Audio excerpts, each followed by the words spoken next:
pledge allegiance to the flag of the United States of America and to the republic for which it stands, one nation, under God, indivisible, with liberty and justice for all.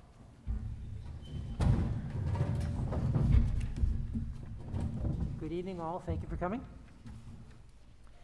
The board has just come out of a 6 p.m. workshop in which we've done a final review of the updated mission statement and some other specifics in the bylaws. We're hopeful that those will actually come to this board for a vote in our next meeting. We have no scheduled audience to the public. Tonight is the first night that we're introducing and implementing our new policy around public comment. We will henceforth be allowing opportunity for public comment on any items, whether they're on the agenda or not. I just, for the record, want to read the description that's in the agenda around that period, and I hope you'll all bear with me. I'll try to do this quickly. The school board recognizes the value of public comments on school and educational matters. Below are key points to remember when making public commenting to the board. The policy, BEDH, public participation at board meetings, can be located on our district website. The board limits public comments to residents of Elliott and South Berwick. Residents who wish to speak are required to fill out the sign-in form available at each board meeting. Each individual will be required to state their name and address before beginning their remarks. Comments should be limited to 3 minutes. Speakers are expected to follow rules of common etiquette, including refraining from using vulgar and/or abusive language, yelling, arguing, or making defamatory comments. Comments or complaints concerning individuals employed by the school unit or students will not be allowed at public meetings due to confidentiality and privacy concerns. We have a separate procedure, a separate policy that governs the process for making those complaints. Public comment portion of the agenda is not a public debate, conversation, or question and answer period. Comments should be directed to the board, and the board reserves the right to manage accordingly. And lastly, the board chair will stop any public comment that is contrary to these rules. So that these are the rubrics we intend to hold to as we go forward. As regards tonight's meeting, we have had no one sign in to deliver public comment. So we will move directly into the report of the secretary. May I have a motion, please, to approve the minutes of our last regular meeting? I move to approve the minutes of the regular meeting of Wednesday, September 1st, 2021.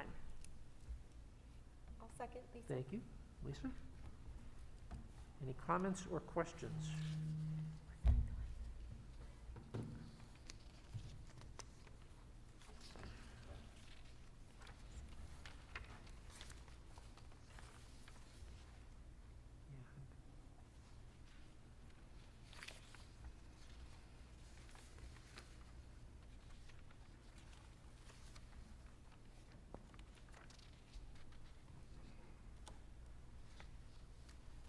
I thought in general that this was a pretty nice job. Yep. I have a recollection of seeing one sort of minor grammatical thing, but I can't find it right now, and it didn't really change the meaning of the paragraph. Anybody else? No. In that case, we'll move it to a vote. All in favor? Yes. 6-0. Thank you very much. Okay, that brings us to the report of the chair. MSBA Fall Conference is coming up in October. Registration has not yet opened as far as I know, and so far I'm aware of 2 board members, myself included, who have let Elaine know that they do want to be registered for that. So if you decide you wish to attend, it's going to be done virtually. Yes. The sessions are recorded and can be viewed out of sync with when they're actually delivered, so just let Elaine know that you want to be registered for that. I believe last year they were kind of kept for about a week or so afterwards. You had a little bit of a I think that's right, yeah. to be able to watch it. You can't watch it those given days. Okay, that concludes the report of the chair. And now the report of the superintendent. Thank you very much. I just wanted to provide the board an update on the Marshwood Middle School. As you are aware, we found some moisture and mold issues in our lower 7th grade classrooms and part of our 8th grade classrooms. We've done some investigation to try to determine what the cause of that was. We found a number of different factors, but I wanted to share those with the board this evening. First, when the new section, which is the 7th grade section of the middle school was built, it was built on a slab, and that slab does not have any barrier between the clay, which is basically a clay ground there, and the slab itself. So as the water rises, obviously that slab becomes more and more moist, and that water can then start to affect the floor. In addition, and this is a little bit of kind of one of those unintended consequences that you don't necessarily think of, but because of the COVID-19 requirements that we have to turn the air over more in the classrooms, we were forced to have our unit ventilators running all summer because we had summer programming. Typically what happens with our unit ventilators is they do not run during the day during the summertime, and the reason for that is that they bring in the hot air in, and so typically in the summertime we would close those during the day, and then in the evening time we would run those to be able to kind of flush the air and bring the cold air in. Because of the COVID requirements, we had to run those throughout the entire day and the evening, thus bringing in that the hot, warm air from the summertime on top of the fact of the high water table. I couldn't give you the exact amount, but there's a huge amount of rain in the last 2 months. Someone told me 30 inches. I'm not going to go to, I'm not going to go to bat over that. But and so those two issues compounded to really create a real issue on our floors. And so the humidity in those rooms was as high as 70 to 75% relative humidity. And so we had some issues that we had to address. As we kind of investigated further, we looked around the base of the building, and the drainage system was minimal at best around the building. And so water was pooling on the outside walls. And so what we've done now is we've done basically a 3-foot trench around the 7th grade wing and part of the 8th grade wing. There's drainage now that will be there, and that will all be filled in with stone to be able to move the water away. So anytime that there's grass against the brick, that moisture is kind of getting trapped in the way that the sun comes up. That side of the building got minimal sun, so it really didn't dry out. And so with the stone down, that will allow us to be able to dry it out a little bit more. The other advice that we received from environmental consultants, and they're who we had come in right away to be able to work with us, and they manage a lot of these types of issues across the state, is that due to the humidity being so high that we needed to put a more of an industrial, commercial grade dehumidification unit in the classrooms. So we purchased 10 dehumidification units that are in those classrooms now that will run continuously. So right now, during the school day, obviously, we would allow staff to open those windows to be able to let some fresh air when students are in there, but at the end of the day, at approximately 2:30, we would shut all those windows. We would run a closed system for the next 16 hours or so to be able to pull as much moisture out of that air as possible. And then obviously, at 6 o'clock in the morning or 7 o'clock when staff came, the windows would be able to open up again. So really a number of different issues. Good news is that we've had the air tested. We are back in all of the 7th grade classrooms right now, which is it's a huge relief. The 8th grade classrooms still have some work to be done in them. I met this morning with environmental consultants in Serpro. There's some cleaning that they have to do still in those classrooms, and so one of the issues that we're having right now is being able to get Serpro on site. There's obviously some labor shortages and trying to get people to get into the buildings to do the work, so we're hoping that they'll be there tomorrow. Our hope is that 2 of those classrooms will be back online on Monday, and the 2 science classrooms, which are the biggest classrooms, will be online on Wednesday. One of the issues in the science classroom that they brought up today is that the science classrooms have a ton of built-in cabinets. And so one of the things that we want to address before we have students go back in there is we want to seal all those wooden cabinets. They're very porous and very old, so we just want to make sure they're all sealed. So again, safety is the number one priority. We're making sure that where everything's safe, the air is tested. There are air scrubbers going in those classrooms. There's, as I said, the dehumidification units are running, and so we're moving along. I wish it was going a little bit quicker, to be honest with you, but we will hopefully be back in those classrooms by Wednesday. So long term, the 7th grade classrooms have the exterior walls where the windows are. There's sheetrock, and we had behind the sheetrock tested, there was mold behind that sheetrock, and so that's all contained behind the walls, so it's not, kids aren't in danger at all. I want to be very clear about that, but it's a problem that we have to address. We could do it now or we could do it later. We're going to choose to do it now. We've ordered windows because there's some leakage around some of the windows, which has kind of been going on over time. We'll replace those windows right away. As we replace those, we'll go room by room by room during the school year, so we'll minimize the impact, but we'll just make sure that we're remediating the mold and doing the windows at the same time.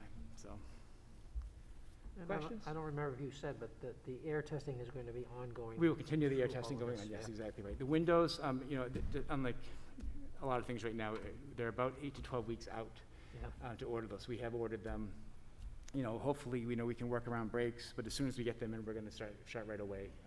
And Mark Coleman, who's our environmental consultant, will manage that for us and bring a company in to be able to remediate any of the issues, so. Mhm.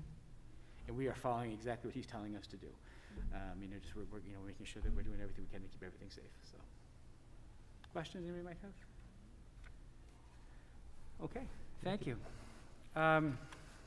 Next, there's been a little bit of a lag.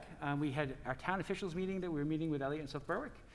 There's been some changeover in both of those positions right now, and so I spoke to the interim town manager in South Berwick and the interim town manager in Elliott, and we confirmed that we will begin to meet again the second Wednesday of the month, which would be the 13th of October. And so there's a list of all the dates. On a side note, I was informed by Carol, who's the town manager in Elliott, that the new manager will begin November 1st, is my understanding in Elliott. And so that person will join us on the 10th. And so that will be the schedule for the rest of the year. That will be done virtually until further notice, just so I think it might be even easier for people to attend that way. But just going forward, that's how we'll handle that. Any questions? Good. That's good. Okay. Thank you. The next thing is just a draft calendar for all of you. We had sorry, I got ahead of myself, I apologize. We are pool testing, and so the nurses have done a good job of kind of getting the information out about the pool testing. Right now, as of yesterday afternoon, when I spoke to Judy Doran, who's our nursing coordinator, we had about 28% of the people that are interested in being involved in the pool testing. And so once we get those numbers, I believe an email will go out this evening kind of saying this is when we need to know finally what people are going to do. Once we get those numbers, then we'll be able to kind of build the system.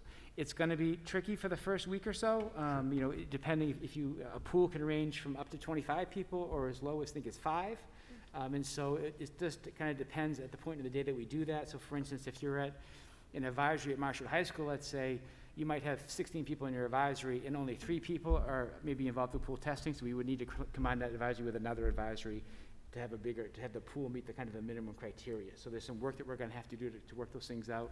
We're gonna try to access advisory blocks in all the schools to be able to make sure that we have all the needs met and try to minimize the impact on the academic day. But that first week or so, it will be a little bit tricky. The benefit of the pool testing, obviously, is that if people are in the pool, if there's a positive, they continue to retest the pool. While people are getting tested, they're still able to participate in school as well as extracurricular activities. And so one of the areas that has been really confusing for people is that when the CDC created the new SOP with the Department of Education, they kind of created 3 layers to quarantining. And so our mask and the 3-foot distancing allows us to be able to keep students in school, but again, they would not necessarily be allowed to participate in after-school activities or community activities. And so there's some confusion around that. Pool testing gives a little bit more flexibility for that. And again, that's a voluntary thing that people can be involved with if they want to. I've heard pros and cons on both sides of it, so just so everybody's aware. Any questions about pool testing at all? Okay, and then finally is a draft of the school board presentations. You have been giving me some feedback along the way. I just kind of wanted to share with you kind of those presentations as we had talked about. October, we'd like to have the kind of review of the 2021 summer programming. We talked about that a little bit and just have an opportunity to kind of see all the different things that were offered for students. On the November 3rd would be our ALICE update. ALICE is our anti-school violence training that we'll be involved with. And so that we'll have a district-wide training on the day before. On November 2nd, which is voting day, that's a professional development day. So you'll receive an update on that day as well. And then December 1st and 15th, there'll be some student achievement data, so we can kind of find out, as our students managed the pandemic last year, where are they academically kind of at the end of last year or at the beginning of this year. There'll be some preliminary data from NWEA out, so we'll share all that data that we can as far as academic standing of students. On January 5th, talking about the outdoor classroom at the Marshwood Great Works School, there were some questions that were hope to be able to learn a little bit more about outdoor education, so we will include that. And then we're also going to ask that the whole program come and do another presentation for us on some of the work that they've been doing at the high schools. And then February 2nd, we want to have a presentation conversation around kind of where do we see our district sustainability, going as far as recycling and those types of things that, as we've kind of been involved with the pandemic, we need to kind of get back to those really important things, and we'll be able to have some conversation around that, and Mr. Burban will facilitate that for us. Then February 16th, we'll have a conversation and a presentation around a school counseling update. Nina De'Aaron and Heidi are really kind of leading that charge right now in the district, and so they'll be able to come and provide some information. We just had a couple of great professional development opportunities, and so there'll be some great news to share there. On March 2nd is our budget presentation, and so that will be kind of our standing work that we do. And then kind of when you start the 16th of March, 6th of April, 27th of April, those are all of our board workshops, and so I just wanted to put those down in the calendar as well. May 4th is kind of that final board approval of a budget that we would have. And then the 18th is our district budget meeting here in the auditorium. And then we will do the June 1st would be the retirees and top 10. And then typically the 15th is kind of our last meeting of the year prior to kind of our single year meetings in July and August. Did I miss anything? Obviously, we can add things as we go, but this is kind of an outline just as timelines that kind of make sense for everybody. When is the budget vote this year? The May 4th. Is it the I'm not 100% positive, so I think, can I just check my phone? I think it's the 14th of June, but I just want to confirm that. Forgive me for pulling my phone out in the middle of the meeting. That's all right.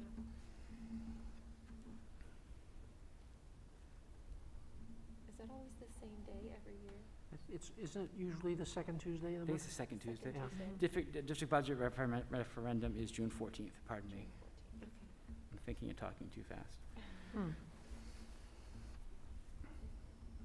I'll add that to this list as well.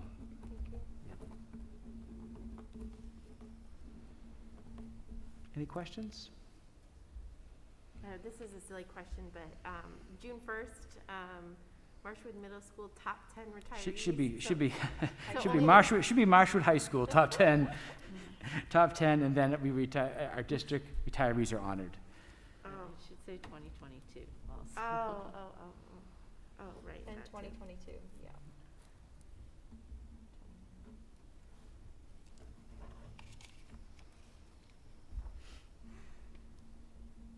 Okay, perfect. Great, I'll thank turn it you. over for a student report. So on the topic of sports, both soccer teams played during last night. Boys were away and they unfortunately lost 2-1, moving to a 3-1 record. Girls, on the other hand, did tie during and are now record 1-2-1. And then also this past Saturday, the boys football team played TA in a thriller on the celebration of the 20th anniversary of 9/11. There was a moment of silence held there, which is really nice, and I was really appreciated by that. And then currently there's a volleyball game going on in the gymnasium. I was there for 2 sets, and they're winning 2-0. Very dominant game against Portland, and I think hopefully they won because they're winning the set 12-6. That's all I'll have for sports. Oh, and field hockey game yesterday, they lost 2-3. In overtime, right? Yes, in overtime. Great game. Trevor, did you have a golf? Did you include golf? Oh yeah. That's Golf a against big deal. MSBA, they won 13-0. Yeah. And And undefeated. then now they're moving the 4-1 record, yeah. Yeah, Missed they that on my did little well. chart doing. Great. Thank you. Annabelle. On the other side of things, today we had our first Hawk Block, which is a period of time with our advisories where we're meant to just grow closer together, discuss some things. We have some activities to do. It went over pretty well. Yesterday was the first civil rights team meeting, and this week has been sparking a lot of starts of other clubs. Student elections are going to begin soon, forms for which are due Friday, as far as I'm aware. Students can now use their study halls periods to teaching assist if a teacher is in need of one, and they have the proper amount of students in their classroom. Spirit Week and the pep rally is coming up in the next 2 weeks. Planning for that has begun. And PSET signups for sophomores and juniors end tomorrow. And they have had the past week to sign up for which. Can I ask you both, I've heard lots of parents asking, is there a homecoming dance and a prom that's scheduled now? So there's a lot of confusion over prom. There's a bunch of dates been moved. I think right now it's November 10th. And for homecoming, the senior officers usually plan that. So usually the senior officers come together and like get a date and like get a theme and stuff like that. and since it's still kind of early on and a lot of like questions involve like officers and the student government, we haven't had the time to set up a meeting. So that it's on no date for the homecoming dance yet. And the prom is for now seniors Yes. that missed their junior prom. The November date is for the seniors that missed their prom last year. Yeah, Yes. correct? Yeah. Mr. Scully will be able to answer that in a minute. I think he'll have more information than I. Yeah, Who else that would be? Thank you. okay. Thank you very much, and that concludes my report. Great, thank you very much. We have received no correspondence for reporting out, which brings us to the report of the committee's Finance and Facilities met earlier this evening. Heather, you were going to provide us with an update on the numbers? Yes, financially, we're doing pretty well here in South Berwick, Maine. Our expenses are below budget. No revenue over the summer from Rollingsford because obviously we weren't providing them schooling. So the revenue will go up once we start collecting tuition moving forward. The CRF revenue coming in, we're owed about $400,000, so that will be coming in the next weeks moving forward, so that's good. Adult education, we're a little ahead in spending. We've spent about $31,000 versus the $28,000 budget, and we expect though we'll be making revenue moving forward as well. So all in all is good. Thank you. Just one clarification is that we did provide schooling to Rollinsford students in the summer. It's just that it was covered by CRF funds, right? So we weren't collecting money from Rollinsford. It would depend on the program. So for instance, Okay. if it was a special education program, that would be on a It's not fee-for-service model. Mhm. But then there would be some federal grants where there would be some opportunities for kids to be involved. So we have a little bit of both. Got it. Okay, and Lisa, you were going to provide us with the facility and transport update? I was? I thought. Okay. Oh, I think John covered most everything. Yeah, Yeah. we're looking Yeah. for bus drivers is really the big idea. So we are trying to find some bus drivers right now. So we are trying to do some different trainings to be able to Yeah. see if maybe some community members, possibly some staff may be interested in doing some trips for us. And we're going to be as creative as we can to try to make sure we don't have to call the National Guard to drive buses in Maine. That's the big Yeah. idea. So. Yeah, so everyone, if you're interested in bus driving, then definitely apply. Perfect. Okay, Thank you. Yes, tell your friends. Ed Policy next meets on September 22nd. So we have nothing to update there. And Wellness and Social Emotional Learning will meet on October 6th. So again, we'll get an update after those meetings. Yeah. Okay, Joe, can I just mention that I did attend the virtual MSBA, the regional meeting? yes, So I just wanted to give you, sorry, I should have put it on the agenda, but I just wanted to give you a brief overview. sure. So this is like a regional meeting that it was virtual, and sort of, it's broken down into smaller regional groups in the interest of time, and it was to go over proposed resolutions and revisions and additions to several resolutions that they're looking at, but they tried to hold it like as a whole, and it was just hours and hours long. So they broke it down into regional, and it was actually, it was great. I learned a lot, just sort of sitting in, ear to the ground type of thing. The biggest thing for you to know is that the video is, they recorded the meeting and it's posted on the MSBA website. And just, I won't go over all the details, but the biggest takeaways for me that I thought were interesting, they talked about adding some, changing some language around alternative programs resolution and replacing it with multiple pathways. And so there was good discussion about the language changes there, so that it doesn't assume that college is the traditional way with the new proposed language, so using multiple pathways instead of alternative programs. There was lots of discussion about language changes, which I thought was great. Some proposed resolutions. One was about learning loss related to the pandemic, and so that's ongoing. There was lots of discussion there around sort of what the metrics will be for that and who will be in charge of those metrics. And then there was also discussion about, it's listed as dropout prevention now, but it was also a big discussion about doing away with the term dropout, that sort of taking away the ownership on the student and more putting it back on the system rather than dropout. So that was a big takeaway. That was like a 20-minute discussion that was, it was kind of cool. So those are the biggest things, and like I said, it's posted on the website, so you can watch it there if you want to see more. Thank you for that. My Thank you. understanding is that those resolutions will get dealt with and voted on at the MSMA fall meeting. October 23rd, yeah. Okay, thank you. Yep. Good, thanks for that, Jen. Thank you. Okay, that brings us to new business. We have a single item on our new business tonight, and it is a nomination. May I have a motion, please, to nominate Jacqueline Boroff? I move to nominate Jacqueline Boroff, Academic College and Career Coordinator for Adult Education, $48,000 per year, prorated to start date of September 16th, 2021. I'll second, Lisa. Thank you, Lisa. John? Yeah, absolutely. So Linda Greer's been doing a great job of trying to really restructure our adult education program. And so our numbers are really up right now, which is really exciting to hear, and people are taking advantage of that. And so Jacqueline brings a great background. She's working currently for Stratford County. In addition, she has some AmeriCorps experience, pretty extensive. And so there's also been kind of this college counseling piece of bringing her in and having that level of expertise to be able to work with some of our students as they kind of look for those post-secondary opportunities.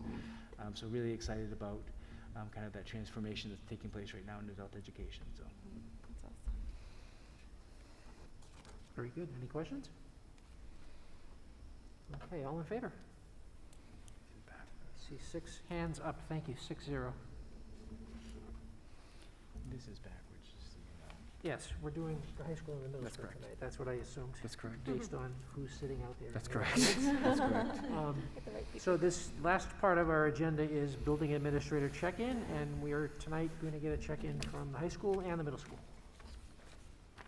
Who wants to go first?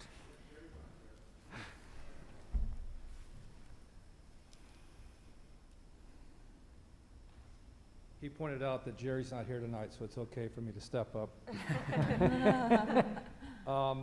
Thank you for the opportunity to share out an update for the middle school. Superintendent Caverly spoke a little bit about what we've been facing for challenges within the building.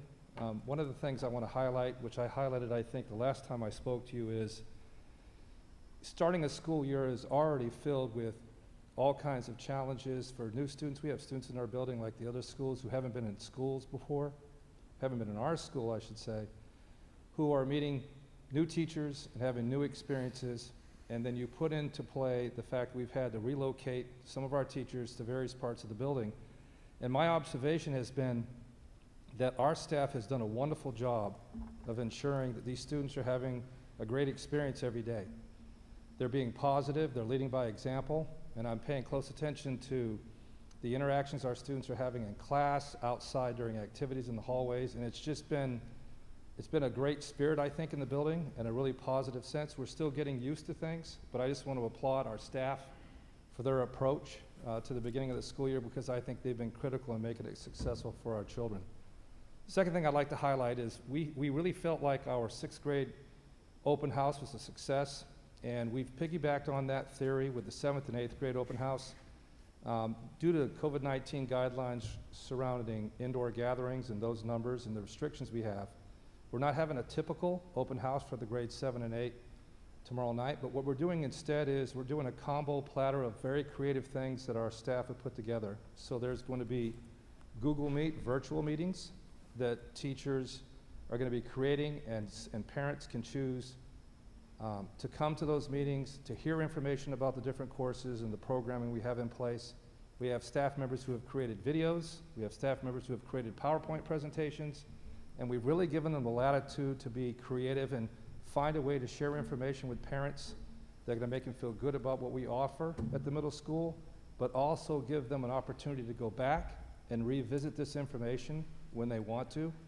Because as I've mentioned before, our format this year is anytime we send out a communication, that communication is going to be captured on our website under MMS Communications. So all you have to do is go to that link and look under MMS Communications, and anything that we have done throughout the course of the year, a parent or a student can access that. So I think that's going to be a way for those parents who can't attend some of these meetings virtually or in person to have the information they need. And then I would like to finish by saying I think we always, when we're going through some of the challenges that we face, I think sometimes we forget that the most resilient of all of us are our children. And to see them with smiles on their faces and enjoying school and getting back into socializing, because we know how detrimental that was for them not to have that last year. But you really see a difference in their attitudes and the way they're approaching school by being together and experiencing academics, sports, activities, and everything that goes with it. So it's been a joy to watch our children, and we're really proud of their resiliency. Thank you. Thank you. Thank you.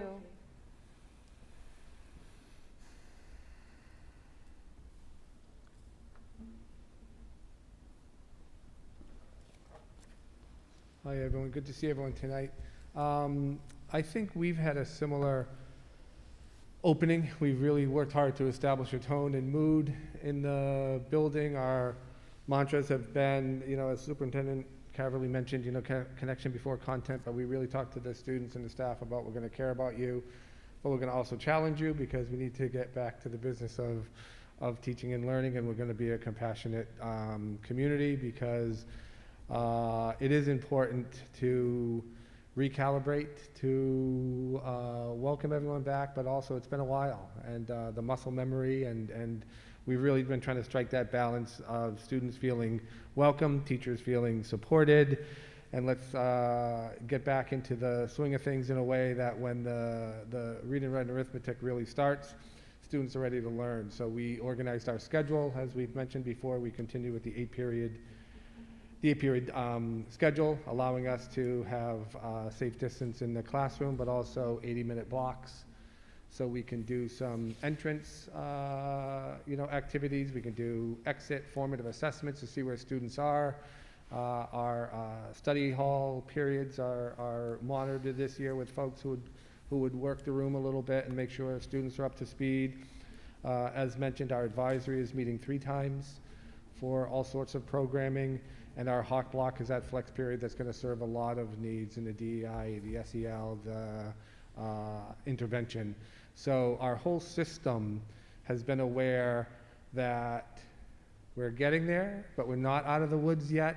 And it has been a fascinatingly enjoyable first couple weeks. The students have been wonderful, and the teachers have been really inspired by them. But it was really important for us to create the infrastructure to have that agility. Because as I said, we're very excited to kind of maybe get back to normal, but we knew we weren't out of the woods. Really seen in our lunch, because we're still playing by kind of last year's rules with lunches. I mentioned that for 2 reasons. One, the safety is still the highest priority, but it's when the entire organization has responded to, okay, what did it look like the first couple days? How do we have to adjust? And students have been wonderful. For example, we need to have seating charts, but let's take some time to organize yourself and where you're comfortable, and then we'll establish the seating chart there. So there's many examples of the students working with us to get back to normal, and we've been really trying to work backwards from where were we in 2019, 2020, and we want to get back there again. And then how do we have to adjust accordingly, which is my quick segue into the prom. Last spring, Ms. Littlefield, who was wonderful, was savvy enough to know that this year, places were going to be probably at a premium. So she wanted to establish a date and a place so that we'd at least have one on the books. As the summer went on, sports schedules started to settle, et cetera, realized there were some conflicts. So working on changing that date. So if there was confusion, it was because we had a date saved, so we didn't lose it. Some conditions have shifted, so we're establishing that date. It is for last year's juniors. And I think there was a second part of that. Oh, homecoming? So Yes. is the prom day still November 10th? I'd have to check. I think, Or is yeah, that- that was the last. It was originally a conflict, I think, with sports, and then it was moved to, Like a what day do Wednesday we have night, off? right? I think it's The Wednesday night prior to Before Veterans Day. Veterans But the one Day? that's on the calendar it is happening? The one, yes? Is Yeah, the prom date that's on this website? yeah, the one, I think it's right before Veterans Day, I think. Yeah. Yeah, originally it was a conflict with sports, and that's where we're at right now, Okay. and so I'll double back tomorrow, maybe we can confirm it. Okay. The homecoming committee has met, they just met today, for the second time, and discussing what that will look like. But to give you an idea of what we're trying to promote, the cheerleading, team has been primarily responsible for homecoming, which is wonderful. But last year, we developed a climate and culture committee that met with Mr. Buzzell. So Mr. Buzzell, the climate and culture committee, and the cheerleaders kind of doing a 360 on what we could do for what homecoming looks like this year. Again, if it was on the calendar a couple years ago when things were normal, that's where we're starting. And then how do we have to adjust it and tweak it, as opposed to the last couple years has felt things have just had to be canceled and sacrificed. Yes. Yes, hi. Well, I was wondering if there was anything planned for, so the sophomores, they missed their 8th grade social. I'm assuming that the freshmen now also missed their 8th grade social. Is there anything special planned for the underclassmen in terms of just a social opportunity, since they've never experienced that before? No, we haven't got that deep, if it makes sense. Almost, so, you know, the graduation, we've been really working to make sure those have looked, you know, somewhat normal, and then we go backwards. But we haven't gotten that deep into this year's 9th and 10th graders and filling that gap, but I can take that comment back and explore it, if that makes sense. Thank you. Yeah, absolutely. All right. Thank you, Rob. Thank you, Rob. Thanks. Trevor, Annabelle, do you have anything that you want to add? From your perspective, how's it going? Been a couple weeks? It's been really good. I'm very happy to be back in the building. I'm a super connected person. I really like talking to teachers. Teachers are my wheelhouse. Yep. I actually became a TA. I will have my first day as one on Friday, so I'm very excited for that. Who for? Just curious. Mr. Pesquera. Nice. I will be tackling a civics textbook as soon as I start. Very cool, Good for you, Annabelle. very cool. Excellent. Trevor? Yeah, I got nothing special. Just good to be back. Good to be, Yeah. good to be back to normalcy-ish. Yeah. And scoring go-ahead goals in And games, that's good scoring too. goals. True. Thank you. Anybody else on the board? All right, may I have a motion to adjourn, please? I move to adjourn. That was Sue. All in favor? That is 6-0, and we are adjourned. Thank you all. Thank you.